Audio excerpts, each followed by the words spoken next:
Ici, on est dans un des endroits qui montre le plus la difficulté de travailler à Ostie. Toutes les phases s'enchevêtrent finalement l'une dans l'autre, puisqu'on a une ville vivante qui vit pendant presque 1000 ans d'histoire, où chaque parcelle, chaque édifice continue inlassablement à être construit, reconstruit, transformé, réaménagé. Donc ici, nous sommes dans l'ancien péristyle d'une maison romaine du IIe siècle avant Jésus-Christ, donc de l'époque républicaine. La maison a été refaite à plusieurs reprises, mais on peut encore voir les colonnes du péristyle, donc de la cour postérieure, qui était une sorte de jardin à l'arrière de la maison.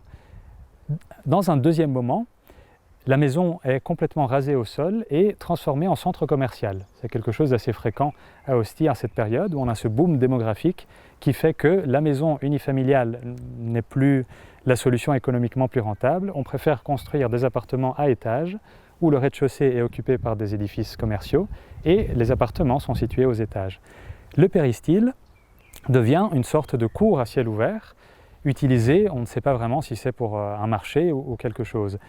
Dans une troisième phase, qui est au IIIe siècle après Jésus-Christ, toujours pour un problème d'espace, l'ancien portique du péristyle est aménagé pour la construction de petits appartements. Des appartements très petits, puisqu'ils ne font que 2 ou 3 pièces, mais nous allons voir des appartements de très très grand luxe. Et ça, on peut le dire grâce aux décorations et surtout aux peintures. C'est un édifice qui est fermé au public pour des questions de conservation. La restauration va commencer bientôt. Seulement 2 pièces se conservent très bien. Les autres, voilà, les mosaïques sont couvertes par le sable pour les protéger. Un appartement qui doit faire un peu moins de 100 mètres carrés, donc très petit finalement pour les standards de l'Antiquité romaine, auxquels on est habitué. En réalité, les appartements peuvent être beaucoup plus petits. Donc ici, nous sommes dans une toute petite pièce dont l'apparence originale était très similaire à celle qu'on voit maintenant, donc une pièce petite, sombre, avec ce décor-ci. Un décor avec des imitations de marbre dans la partie basse qu'on peut voir, et dans la partie haute, un décor géométrique. Décor géométrique régulier avec ses cercles et avec des losanges inscrits. Et simplement en entrant ici avec une lumière LED, donc qui ne chauffe pas, donc qui n'abîme pas aussi et qui n'altère pas les surfaces peintes, on peut vraiment voir la qualité de ce décor, qui n'est pas un décor anodin, mais un décor extrêmement riche. Et pour le IIIe siècle après Jésus-Christ, il s'agit actuellement du décor le plus précieux qu'on ait retrouvé. Pourquoi ? Parce que les petits cercles que vous voyez ici sont des cercles peints en cinabre. Et le cinabre est du sulfure de mercure. Le cinabre est considéré comme une des couleurs et des pigments les plus précieux de l'Antiquité. On le sait par les sources, puisque Pline et Vitruve en parlent, et ils nous donnent le prix de ce pigment, qui est considéré le rouge le plus précieux, le plus cher, qui pouvait être utilisé pour la peinture murale. Il s'agit d'une des seules couleurs qui n'était pas fournie par le peintre, mais que le commanditaire devait lui-même aller acheter. Une couleur qu'on pensait perdue en ce IIIe siècle après Jésus-Christ, puisque après le 1er siècle après Jésus-Christ, le nombre d'attestations de cette couleur est pratiquement inexistant.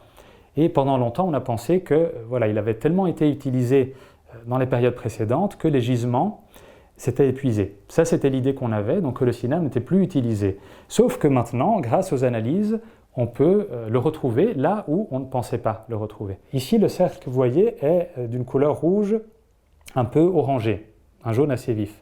Mais tous les autres cercles que vous pouvez voir sont noirs et non plus rouges.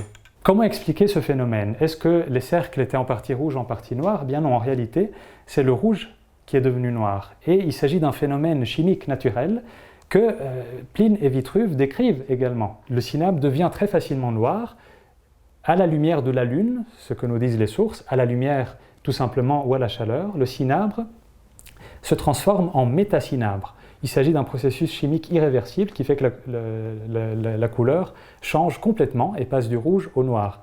Donc voilà que les cercles étaient passés complètement inaperçus et on a toujours pensé qu'il s'agissait de cercles noirs, mais non, en réalité, nous avons fait les analyses chimiques qui ont montré une énorme présence de mercure, qui est l'élément trace qui nous permet d'identifier le cinabre, qui est justement du sulfure de mercure. Donc si nous avons du mercure et du soufre, nous sommes certains qu'il s'agit de cinabre, qui a pu renaître sous nos yeux, même s'il est maintenant impossible à identifier à l'œil nu.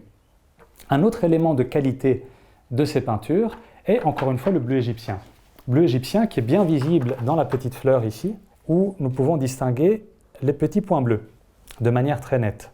Ce bleu égyptien, il est également caché à beaucoup d'autres endroits, puisque grâce aux analyses, nous avons pu le retrouver non seulement ici dans les fleurs, mais également dans les veinages des imitations de marbre. Les lignes rouges violacées du marbre sont en réalité de l'ocre mélangé à du bleu égyptien. Donc un élément qualitatif très important qu'on ne s'attendait pas de trouver dans un si petit appartement, dans une si petite pièce.